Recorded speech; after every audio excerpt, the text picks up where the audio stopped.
Hi friends, బాగున్నారా? ఈరోజు వచ్చేసి టమాటా కర్రీ సింపుల్గా మన అమ్మమ్మ వాళ్ళు చేసిన ఆ టైప్లో కర్రీ చేశాను నేను. ముందుగా ఒక 2 పావుల దాకా నూనె పోసుకొని తర్వాత పోపు దినుసులు, పచ్చిమిర్చి, ఆనియన్స్ బాగా మంచి బ్రౌన్ కలర్ రావాలి. అట్లా గోలిన తర్వాత ఎల్లిపాయ ముద్ద వేసుకోవాలి. తర్వాత కరివేపాకు వేసుకోవాలి. తర్వాత పసుపు వేసుకోవాలి. ఇందులోనే మెంతిపిండి, జీలకర్ర పొడి కూడా వేసుకోవాలి.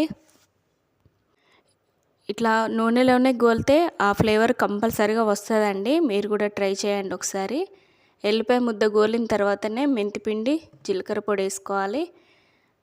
కొంచెం పసుపు వేసుకుంటే సరిపోతుందండి. టమాటా ముక్కలు వేసుకోవాలి. అంతే, తొందరనే మగ్గిపోతుంది టమాటా కూర. పొద్దున్న మార్నింగ్ బాక్స్లోకి ఈజీగా అవుతుందండి. టమాటా మంచి ఫ్లేవర్ రావాలంటే ఇలా ట్రై చేసి చూడండి కర్రీ. ప్లీజ్ సబ్స్క్రైబ్ చేయండి, లైక్ చేయండి, షేర్ చేయండి, సపోర్ట్ చేయండి. కర్రీ బాగుందండి. ఈజీ ప్రాసెస్ కదండి, టేస్ట్ కూడా బాగుంది. మీరు కూడా ఒకసారి ఇలా ట్రై చేసి చూడండి. లాస్ట్కు కొత్తిమీర ఉంటే వేసుకొని స్టవ్ ఆఫ్ చేయడమే.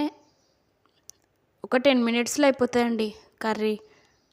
తొందరగా అయిపోతుంది, మగ్గుతుంది ఉప్పు వేసుకుంటే. అంతే, కాకపోతే కర్రీ సిమ్లో పెట్టి నూనె పైకి తేలేదాకా మంచిగా కలుపుతూ ఉండండి మధ్య మధ్యలో. టేస్ట్ బాగుంటుంది. వీడియో కంప్లీట్గా చూడండి. మీరు ట్రై చేసిన తర్వాత కామెంట్ పెట్టండి. Thank you for watching.